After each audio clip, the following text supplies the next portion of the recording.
Welcome back to my channel dear students. और अगर आपको मेरा ये चैनल पसंद आया हो या इसमें आपको कुछ चीज़ अच्छी मिले तो इसको लाइक भी कीजिएगा, सब्सक्राइब भी कीजिएगा और इसको शेयर भी कीजिएगा। आज हमने यूनिट नंबर 4 सेल साइकिल की बात करनी है। जब भी सेल डिवीज़न की बात होगी तो हमारे जहन में सेल साइकिल आएगा और सेल कंटिन्यूज़ टू डिवाइड यानी वन आफ्टर द अदर। तो सेल डिवाइड होने के तीन तरीके हैं। एक तो है binary fission, this is one of the primitive ways. जो हमारे इनिशियल मोस्ट प्रीमिटिव ऑर्गेनिजम्स थे जैसे कि बैक्टीरिया वगैरह, वो अब भी बाइनरी फिशन से ही जो है वो डिवाइड होते हैं।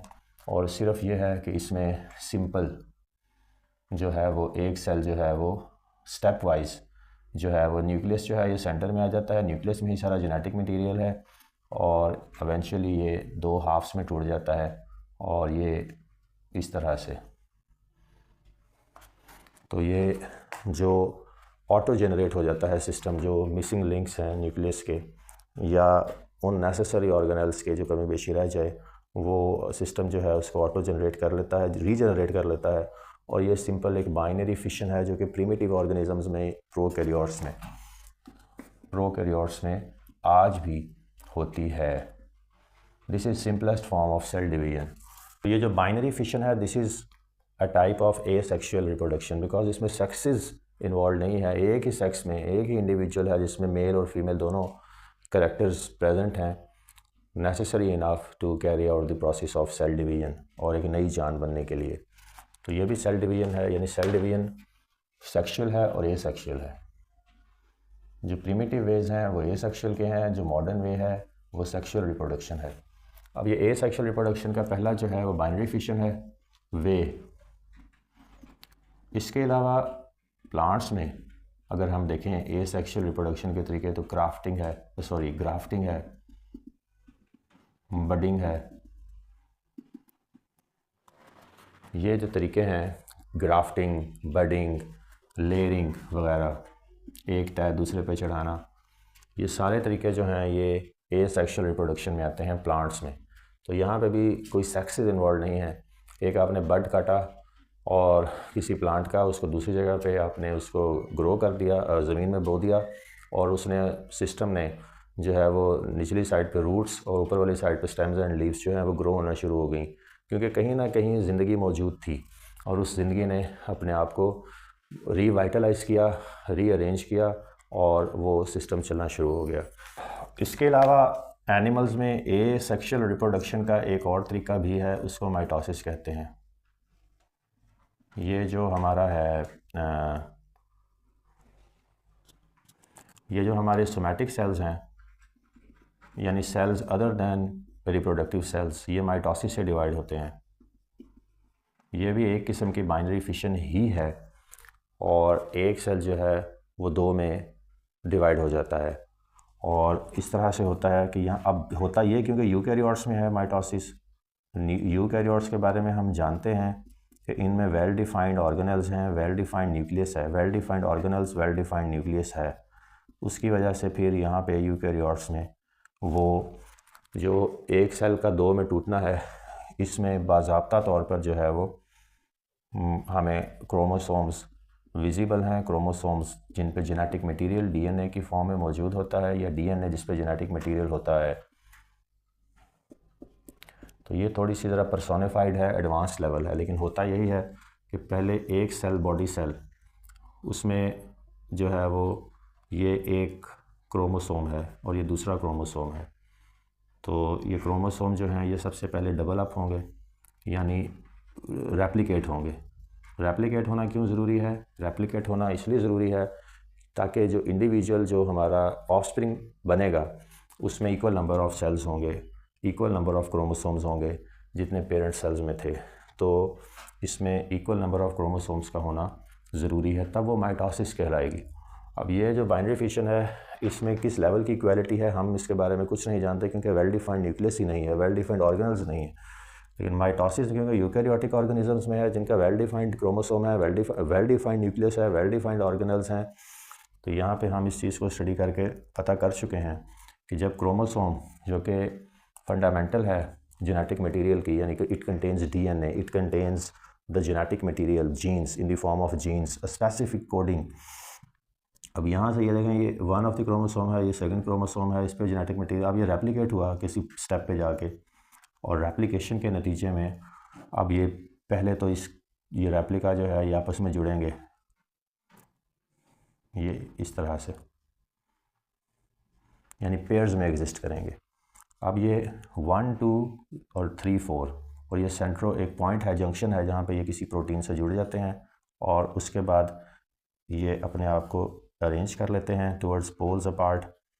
स्पिंडल फाइबर्स जो हैं वो मटेरियल है जो इनको अलहदा करता है, यानी पोल्स पे लेके जाता है। और फिर ये जो सेल है ये बीच में से इसी तरह से जैसे बाइनरी फिशन में एक से इनवर्ट जो है वो होगी, फरोज डेवलप होगी, और ये जो है वो 1 से 2 में हो जाएगा, और जेनेटिक मटेरियल जो है वो उतना ही जितना पेरेंट में था वो हो गया, यानी हाफ हो के ये शेयर हो गया और ये 2 सेल्स बन गए एक सेल से।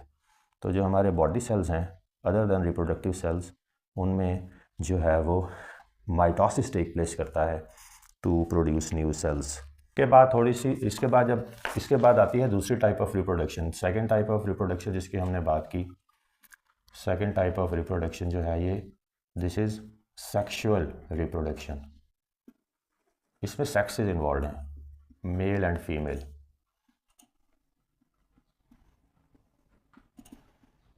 और इसमें n यानी half of the number of chromosome, जैसे कि अब ह्यूमंस में कि एक सेल में 46 क्रोमोसोम्स हैं, तो यहाँ मेल से 23 आए, फीमेल से भी 23 आए, और जो नया आपका इंडिविजुअल बना ऑफस्प्रिंग, उसमें जो क्रोमोसोम नंबर है वो रीस्टोर हो जाएगा 46 के साथ।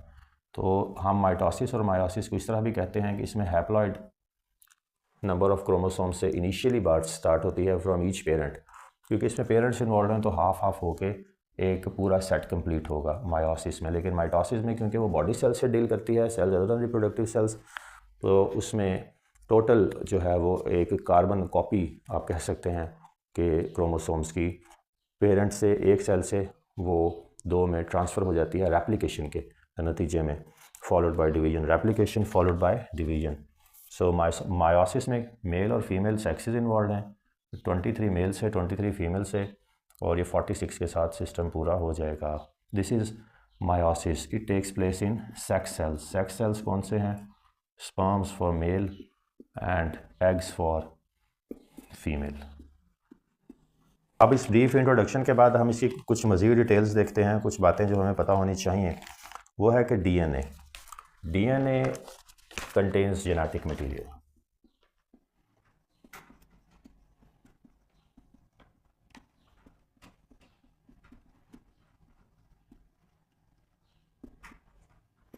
डीएनए कहाँ पाए जाते हैं? क्रोमोसोम्स पे। क्रोमोसोम्स किस तरह एग्जिस्ट करते हैं? पेयर्स की फॉर्म में, यानी होमोलॉग के तौर पर।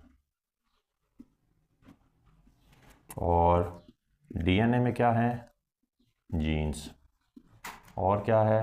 प्रोटीन्स। जीन्स एम्बेडेड हैं या स्टोर्ड हैं और उसके ऊपर प्रोटीन की लेयर है।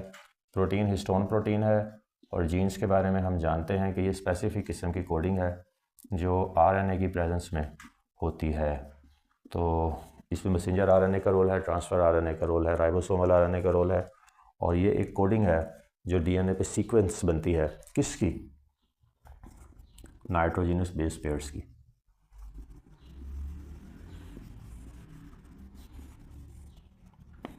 इसके अलावा फॉस्फेट ग्रुप होगा और शुगर ग्रुप होगा। तो जो फॉस्फेट और शुगर है ये बेसिकली जो है ये लेयरिंग का काम करती हैं, प्रोटेक्शन का। यानी फॉस्फेट जो है ये फॉस्फोलिपिड्स हैं। ये जो फॉस्फेट्स हैं ये फॉस्फोरस या फॉस्फेट के, यानी H3PO4 आप कह लें, एसिड है, इससे ये फॉस्फेट ग्रुप जो है ये डिराइव हुआ। फॉर इंस्टेंस पॉसिबिलिटी है एसिड से डिराइव हो सकता है, बॉडी में एसिड्स मौजूद हैं हमारे। और फॉस्फोलिपिड्स हैं, तो लिपिड्स के बारे में हम जानते हैं कि ये कार्बोक्सिलिक एसिड्स का ईस्टर है। मिला के इनको आप प्रोटीन भी कह सकते हैं। तो ये प्रोटीनियस इन नेचर सब्सटेंस है जिसने सराउंड किया, क्योंकि हम जानते हैं ये डबल हेलिकल स्ट्रक्चर है प्रोटीन का, डीएनए का। तो ये जो डबल हेलिक्स हैं ये, तो ये वाली जो बाहरी लेयर है ये तो कोडिंग है नाइट्रोजिनस बेसिस की। कौन सी हैं? Adenine, thymine, cytosine, guanine. Adenine, thymine, cytosine, guanine, ऐसे एडेनिन, थाइनाइन, साइटोसिन और गुआनिन। और ये कहीं यूरासिल भी होती है। बहरहाल मिला के 5 नाइट्रोजिनस बेस पेयर्स हैं और ये वो कोडिंग है स्पेसिफिक स्टोर्ड इन्फॉर्मेशन की। जो नेक्स्ट इंडिविजुअल है उसकी topography, physical and chemical forms कैसी होंगी, ओरिएंटेशन कैसी होगी। ये जो बाहर है ये फॉस्फेट या फॉस्फोलिपिड्स हैं, यानी ये ईस्टर्स हैं of phosphorus and carboxylic acids. ये एंटेल करते हैं, सराउंड करते हैं स्टोर्ड इन्फॉर्मेशन को, प्रोटेक्ट करते हैं फ्रॉम एनी इंट्रूजन। क्रोमोसोम्स जो हैं ये सेंट्रिक भी हो सकते हैं, मेटा सेंट्रिक भी। अब जो क्रोमोसोम्स हैं ये पेयर्स में एग्जिस्ट करते हैं। तो ये अगर इसकी एक है क्रोमोसोम और ये दूसरा है क्रोमोसोम, तो ये बीच में एक पॉइंट है जिसको सेंट्रोमियर कहते हैं, जिससे ये जुड़े होते हैं, और ये क्रोमेटिन कहते हैं, क्योंकि ये क्रोमेटिन जो है इसमें प्रोटीन है और डीएनए है। जैसे ये बात की तो ये मिला के क्रोमेटिन मटेरियल कहते हैं इसको। वो क्रोमोसोम पे है तो इसके ये क्रोमेटिन है।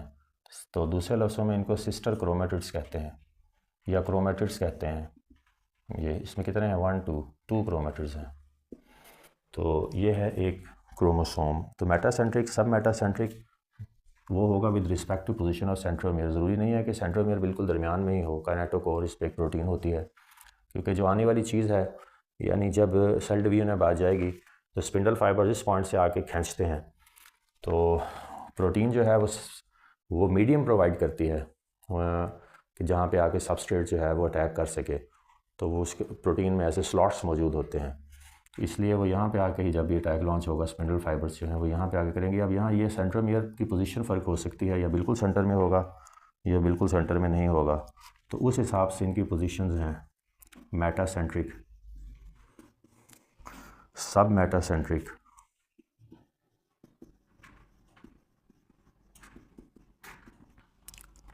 एक्रोसेंट्रिक, एंटीरोसेंट्रिक।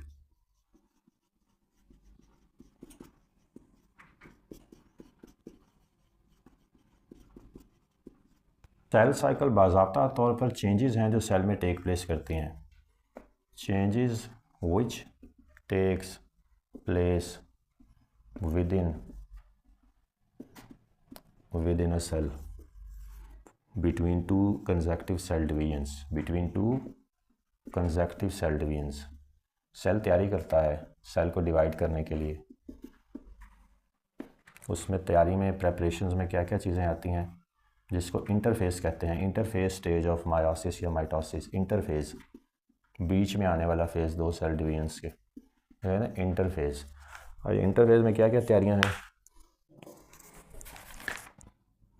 क्रोमेटिन मटेरियल की रीऑर्गेनाइजेशन, क्रोमेटिन मटेरियल की ऑर्गेनाइजेशन कह लें।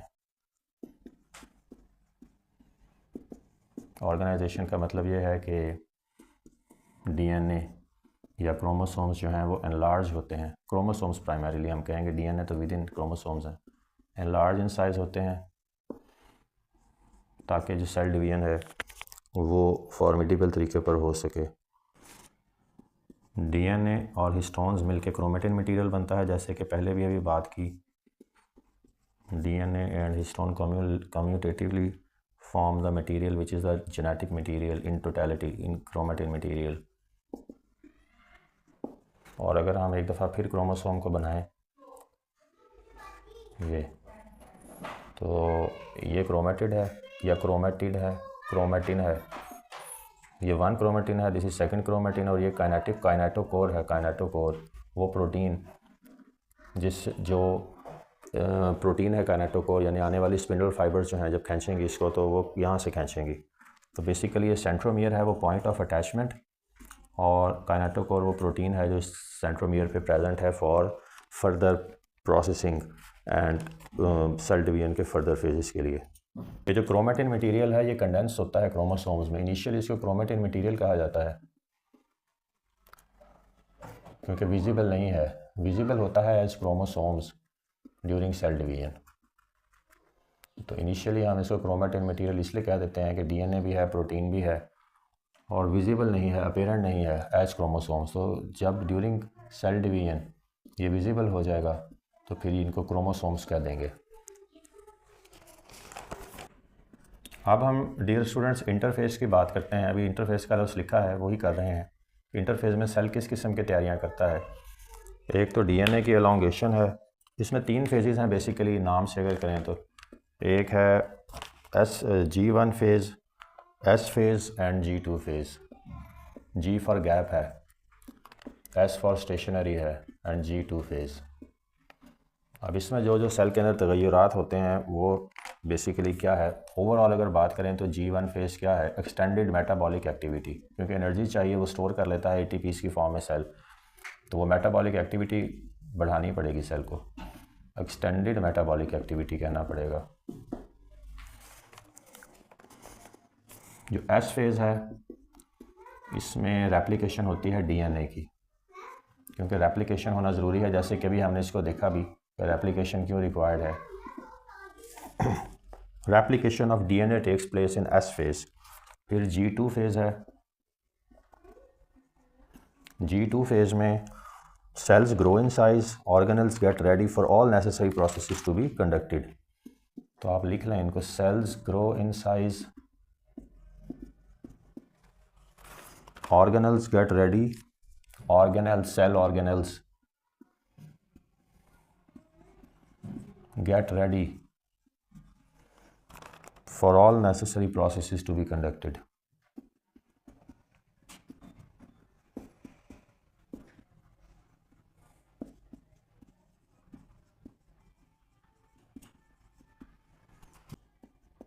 अब हम चलते हैं बाज़ाब्ता तौर पर माइटोसिस पे। सेल ने अपनी तैयारी कर ली, इंटरफेस मुकम्मल हो गया। इसके बाद M फेज़ आएगा, यानी बाज़ाब्ता तौर पर डिवीज़न का फेज़। और यहाँ पे अब जो प्रोसेसेस होते हैं उनको खुलासतन बेसिकली जो है वो यूकैरियोटिक सोमैटिक सेल्स, जैसे कि अभी शुरू में भी बात की, eukaryotic somatic cells. Eukaryotic somatic cells divide और identical daughter cells are formed in mitosis। identical daughter cells are formed। identical daughter cells are formed and 2 from a single cell। 2 cells are formed। 2 cells are formed from a single cell and chromosome number is maintained, जैसे कि अभी बात की इन mitosis. अब इसकी अगर stages की नाम लेके बात करें तो पहली स्टेज जो है वो प्रोफेज़ है। दूसरी फेज़ जो है ये मेटाफेज़ है। तीसरी फेज़ जो है ये एनाफेज़ है। चौथी फेज़ जो है ये टीलोफेज़ है। प्रोफेज़ में जो क्रोमेटिन मटेरियल, जैसे कि अभी बात की DNA and proteins, now becomes apparent. Chromatin material becomes visible as chromosomes.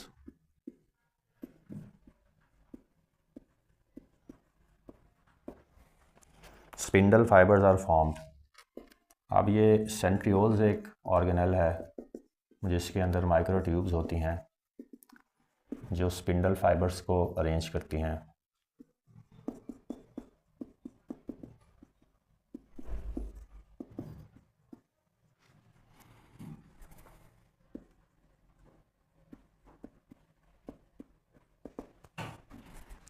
Animal cell में सेंट्रियोल्स होते हैं, स्पिंडल फाइबर्स जो हैं उनको अरेंज करना होता है इक्वेटोरियल प्लेट्स पे, ताकि जो हमारा अभी हम देखेंगे कि किस तरह से वो जो हमारे होमोलोगस क्रोमोसोम हैं उनको ऑपोजिट पोल्स पे ये अट्रैक्ट करती हैं, खींचती हैं।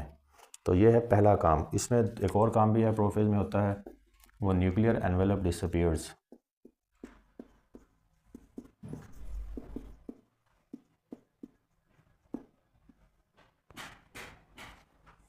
क्योंकि न्यू न्यूक्लियर एनवेलप डेवलप होनी है नए सेल के ऊपर, पिछली को डिस्ट्रैक्ट होना या टूटना उसका ज़रूरी है for free flow of nutrients and whatever energy content ATPs and essentials RNAs are required to conduct out smooth cell division. Next जो है वो मेटाफेज है.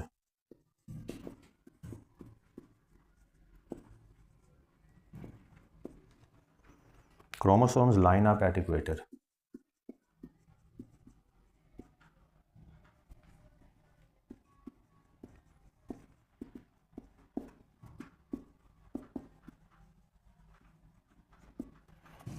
Chromosomes line up at equator का मतलब ये है कि ये अगर एक सेल है तो ये एक पेयर ऑफ होमोलोगस क्रोमोसोम, ये दूसरा pair of homologous chromosome attach to a centromere.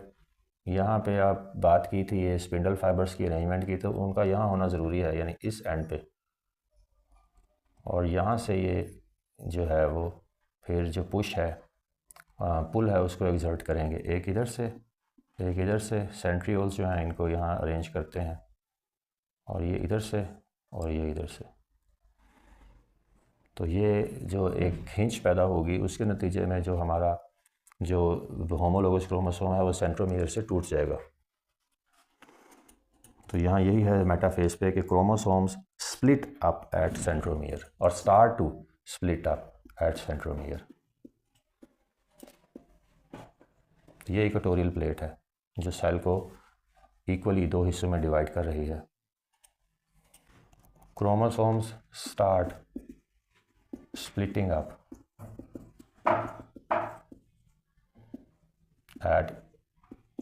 from centromeres.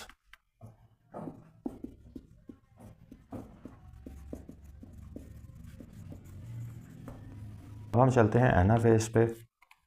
Anaphase में अब यहाँ पे बाकायदा तौर पर जो स्प्लिट स्टार्ट हुई थी इनिशियली वो उसको तोड़ लेगी. यानी ये जो स्पिंडल है, स्पिंडल फाइबर ने ये होमोलोगस क्रोमोसोम का एक क्रोमोसोम इधर तोड़ लिया, और ये जो दूसरा क्रोमोसोम दूसरा होमोलोग था वो अब इधर चला गया. काइनेटोकोर वो पॉइंट है जहाँ पे ये स्पिंडल फाइबर्स अटैक लॉन्च करते हैं, और एक सबस्ट्रेट के तौर पर मतलब ये है कि उनको वहाँ पे स्लॉट्स अवेलेबल हैं, मिल जाते हैं अटैच करने के लिए, क्योंकि kinetochore is a protein, it provides a medium to carry out efficient systematic process. ये इस तरह से दूसरा भी टूट गया.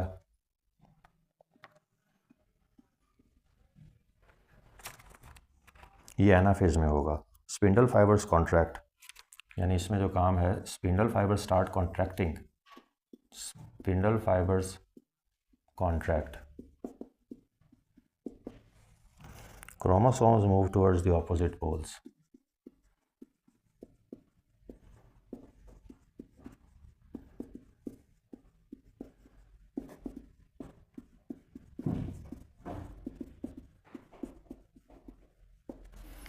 This is anaphase.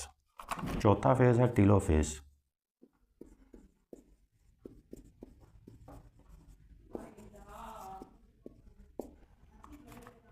टीलोफेज में nuclear envelope starts to redevelop, nucleus divides, chromatins are formed. So nuclear envelope जो इनिशियली डिसअपीयर हुई थी स्टार्ट्स टू अपीयर,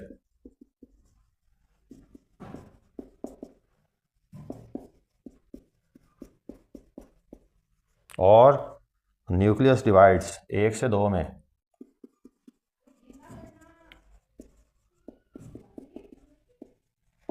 और chromatins are formed. Again chromatin material condense होके री कंडेंसेशन का ऑपोजिट हो गया, अब जो है वो क्रोमैटिन में कन्वर्ट हो गया, और फिर ये प्रीलिमिनरी स्टेज में चला गया जहाँ से फिर ये प्रेपरेशन होगी इंटरफेस की, और फिर ये दोबारा से सारा सिलसिला शुरू होगा. This is mitosis in short. इसको जो डिवाइड किया है वो भी देख लें. अब ये इस तरह से 2 सेल्स बन जाएंगे, यहाँ से डिवीजन पैदा होगी, और ये एक दूसरा और ये 2. अब ये देखें पेरेंट में भी 2 थे और ऑफस्प्रिंग में भी 2 क्रोमोसोम्स हुए. This is 2n for diploid number of chromosome. जितने पेरेंट सेल में थे उतने ही ऑफस्प्रिंग सेल में भी हुए, और ये number of chromosomes is restored, and this is a carbon copy in a sense के नंबर ऑफ क्रोमोसोम कोई वेरिएशन नहीं आती. जिस रेप्लिकेट होके वो ट्रांसफ़र हो जाते हैं सेल्स में, न्यूली फॉर्म्ड सेल्स में। जो सेल डिवीज़न है यानी न्यूक्लियर डिवीज़न है ये बेसिकली, तो न्यूक्लियर डिवीज़न क्योंकि ये सारा जो मटेरियल है हेरिडिटी मटेरियल ये न्यूक्लियस में होता है।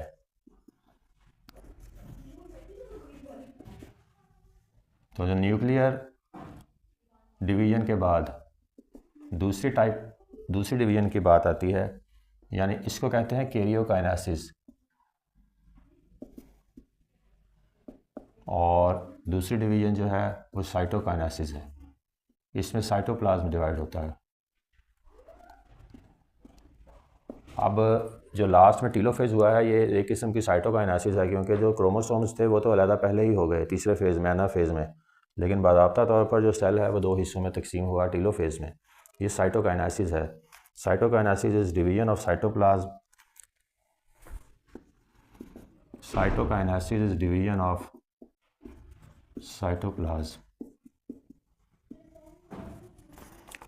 Something related to binary fission. तो इसका कुछ ना कुछ ताल्लुक बाइनरी फिशन से बन जाता है। वो इनिशियल लेवल की ये सेक्सुअल रिप्रोडक्शन है, इसलिए मैं लिख रहा हूँ something related to binary fission. अब इसके बाद 2-3 चीज़ें हैं, इनको दोबारा ज़रा एक दफ़ा समझ लेते हैं। Centromere, centrosome and centrioles. Centromeres, centrosomes. तो अब हम एक दफ़ा दोबारा ये सेंट्रोमियर्स को देख लेते हैं, सेंट्रोसोम्स को देख लेते हैं और सेंट्रियोल्स को भी देख लेते हैं कि ये क्या है। अब सेंट्रोमियर्स तो वो पॉइंट है, point of junction of homologous chromosome.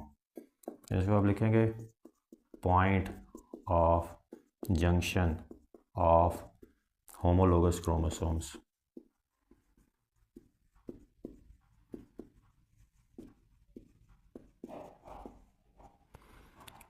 Centrosomes की अगर बात करें तो सेंट्रोसोम्स जो हैं ये सेंट्रियोल्स और सेंट्रोसोम्स, यानी सेंट्रोसोम्स कम्युलेटिवली हम कहते हैं सेंट्रियोल्स को, जिनके अंदर माइक्रोट्यूब्स प्रेजेंट होती हैं। जैसे कि बात की रही, माइक्रोट्यूब्स क्या करती हैं, स्पिंडल फाइबर की एलोंगेशन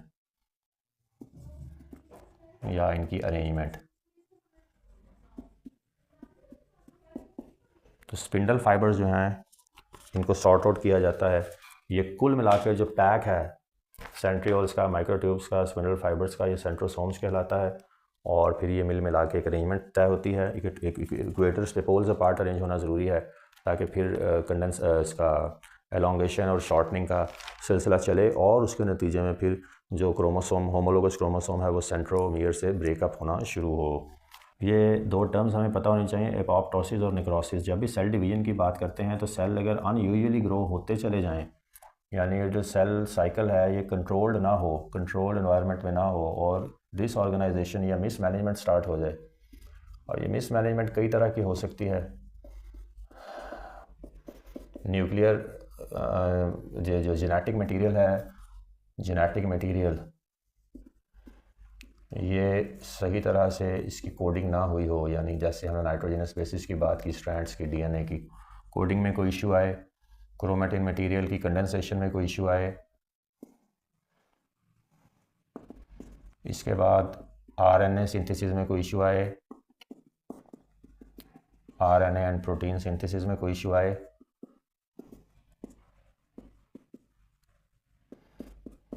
इसके बाद जब आरएनए क्रोमेटिन मटेरियल की कंडेंसेशन की बात आए उसमें इशू आ सकता है, आरएनए और प्रोटीन सिंथेसिस की बात आएगी उसमें इशू आएगा। फिर जब स्पिंडल फाइबर्स जो हैं उसको खींचेंगी, स्पिंडल फाइबर्स की एलोंगेशन वगैरह में या उसकी कॉन्ट्रैक्शन वगैरह में कोई इशू आए तो सही तरह से होमोलॉग टूटेगा नहीं। तो क्या है इन सब के नतीजे में होगा, इस सब के नतीजे में फिर अल्सर्स डेवलप होंगे, एक्यूमुलेशन ऑफ सेल्स, अल्सर्स, और जिसको दूसरे लफ्ज़ों में हम कैंसर्स भी कहते हैं, ट्यूमर्स भी कहते हैं। This is accumulation of dead cells.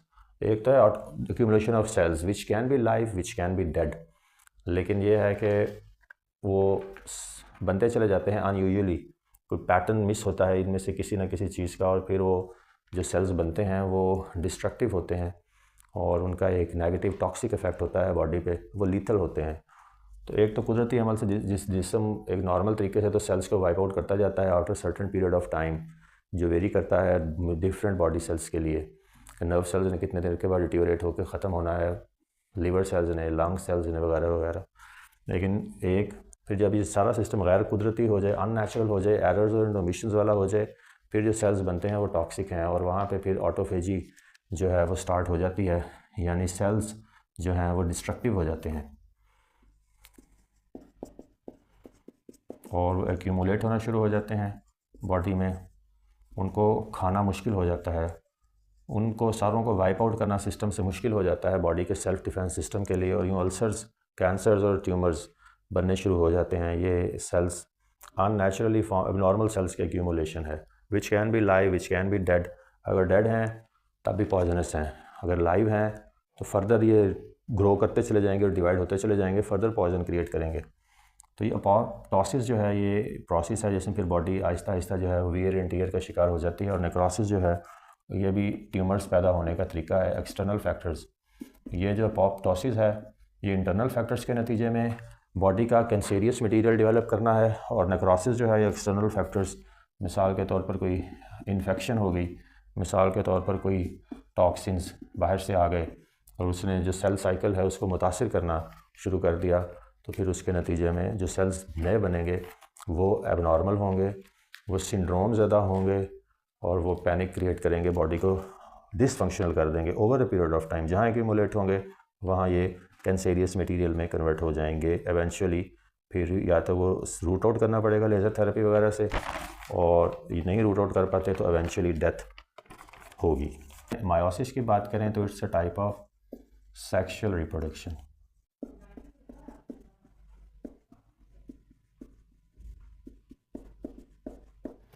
इसमें सेक्सेस इन्वॉल्व हैं, male and female sexes involve हैं, तो फिर गैमीट्स इन्वॉल्व हैं, यानी मेल सेक्स सेल्स और फीमेल सेक्स सेल, यानी स्पर्म एंड ओवा और egg.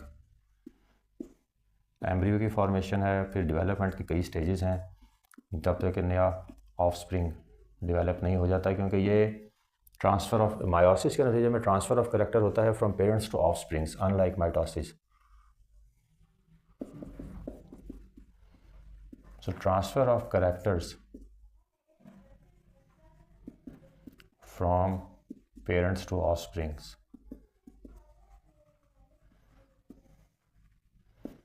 is carried out by meiosis in eukaryotic sex cells.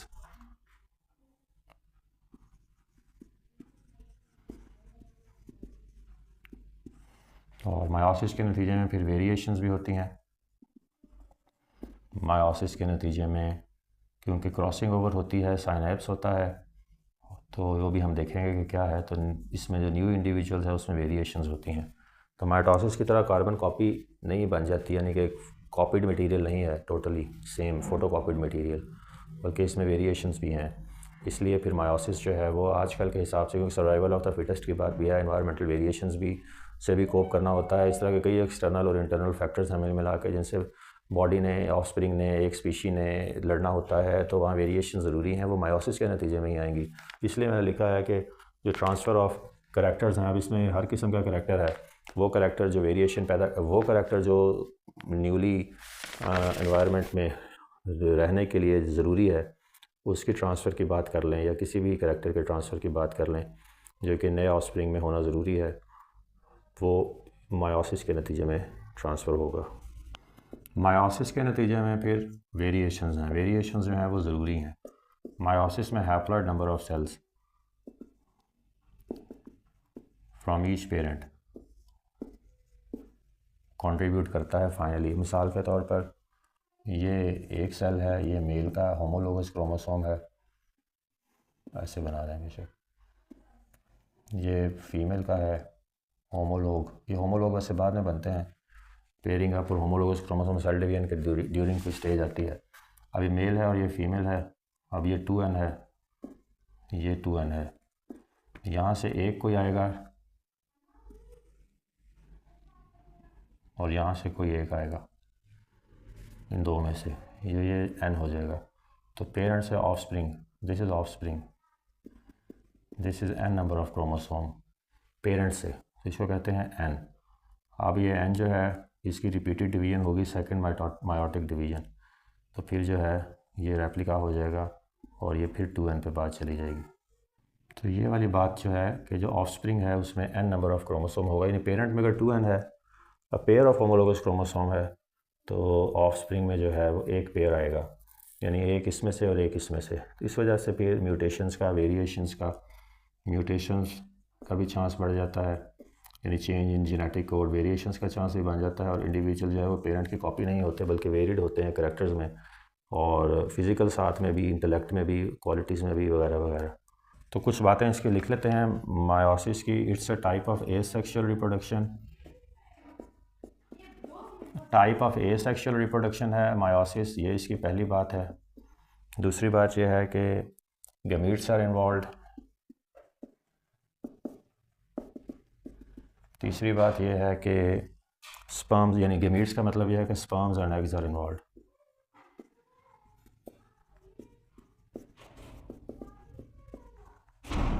चौथी बात यह है कि माइटोसिस में जो 2n नंबर ऑफ़ क्रोमोसोम्स है ये रिमेन इंटैक्ट रहता है from parent cell to new cells, और मायोसिस में हाफ होता है, जैसे कि अभी हमने बात की।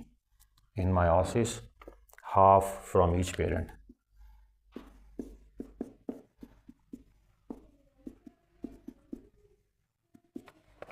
और एवेंचुअली यानी 2n हो जाता है। तो ये जो मैंने लिखा है ना, एवेंचुअली 2n हो जाता है, उसकी वजह यह है कि इसमें सेकंड मायोटिक डिवीजन भी होगी। सेकंड मायोटिक डिवीजन में साइकिल रिपीट होगा, तो जो 2n है वो एवेंचुअली रिस्टोर हो जाएगा। तो मायोसिस दो किस्म की हैं, एक मायोसिस पहले होगी, मायोसिस इसमें भी इंटरफेज़ है, सेल तैयारी करता है उसी तरह से, और उसके बाद डिवीजन की तरफ जाता है। मायोसिस 1 में number of cells get doubled, number of cells get doubled, number of chromosomes do not.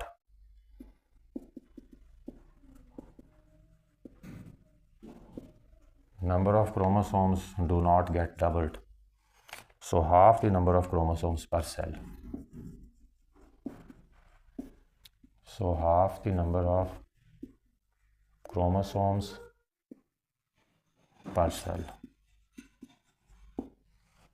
यानी number of cells get doubled, chromosomes double नहीं होते, और हाफ नंबर ऑफ़ क्रोमोसोम्स जो हैं यानी पर सेल जाएंगे डेफिनेटली। जब क्रोमोसोम नंबर इंक्रीज नहीं हुआ, सेल इंक्रीज हुए, यानी कि आप दूसरे लफ्ज़ों में इसको कह सकते हैं कि 4 डॉटर सेल्स आर फॉर्म्ड।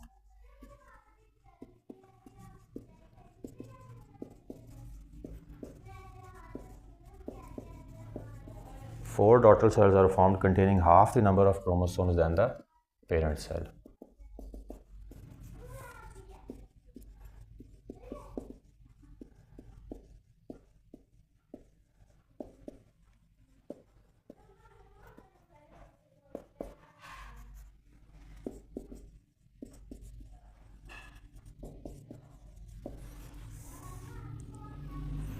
अब यहाँ पे अगर इसकी मिसाल देखनी है तो ये एक सेल है पेरेंट से, और ये इसका पेयर ऑफ होमोलोगस क्रोमोसोम है। ये दूसरा पेरेंट है, ये इसका होमोलोगस क्रोमोसोम है। ये यहाँ पे जो है वो इक्वेटोरियल प्लेट पे स्पिंडल फाइबर्स के ज़रिए, पहले तो यहाँ इक्वेटोरियल प्लेट पे 1 2 3 4 ये होंगे, यहाँ वही स्पिंडल फाइबर सेंट्रियोल्स के ज़रिए इनको कनेक्ट करेंगे। इसमें सिर्फ एक एडिशनल चीज़ है, वो साइनेप्स है, कि ये वाले काम से पहले एक काम सिर्फ यहाँ और होता है, और वो है साइनेप्स, जिसको क्रॉसिंग ओवर भी कहते हैं। तो इसको तस्वीरी रंग में समझना है तो ये मेल, ये फ़ीमेल, ये पेयर, ये रेप्लिकेट हो चुके हुए हैं। अब ये यहाँ पे 1 2 इक्वेटोरियल प्लेट पे स्पिंडल फाइबर्स के ज़रिए सेंट्रोमियर से कनेक्टेड हैं, और यहाँ पे अब ये ब्रेक अपार्ट करेंगे, ये देखें, और ये हाफ हिस्सा यानी 1 होमोलॉग जो है वो टूट जाएगा। ये कॉन्ट्रैक्ट होंगे स्पिंडल फाइबर्स, ये, और ये 1 2 3 4 इस तरह से। तो अब यहाँ पे जो सेल है इसके आगे फर्दर हमारे पास 2 और 2 के फिर 4 सेल्स बनेंगे, यानी यहाँ से ये 2 और इसमें जाएंगे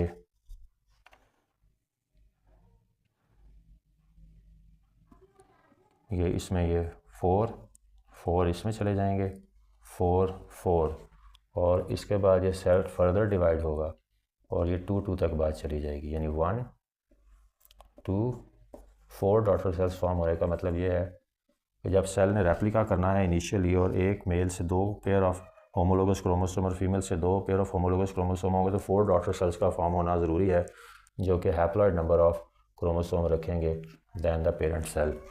तो हैप्लॉइड होने के लिए 4 सेल्स की फॉर्मेशन ज़रूरी है। इसमें सिर्फ एक एडिशनल फीचर है मायोसिस में, जो माइटोसिस है इसको डिस्टिंग्विश करता है, उसको भी देखते हैं। यहाँ पे जो एक चीज़ डिफरेंट होती है वो क्रॉसिंग ओवर है। ये जेनेटिक वेरिएशन की वजह है, साइनेप्स कहते हैं। जो एक होमोलोगस क्रोमोसोम है ये, और ये दूसरा होमोलोगस क्रोमोसोम जो दूसरे पेरेंट से आया, ये इंटरेक्ट करते हैं और जो सेगमेंट हैं वो शेयर हो जाते हैं। अभी एक एंड पे पॉइंट पे तो जेनेटिक कोडिंग है, जेनेटिक कोडिंग ये, तो ये थोड़ा सा भी हिस्सा अगर फिज़िकली ट्रांसफ़र हो सके, मतलब यहाँ से लेके यहाँ तक ये जब इंटरेक्ट करें, ये इधर चला जाए और ये इधर चला जाए थोड़ा सा भी, इसको क्रॉसिंग ओवर कहते हैं।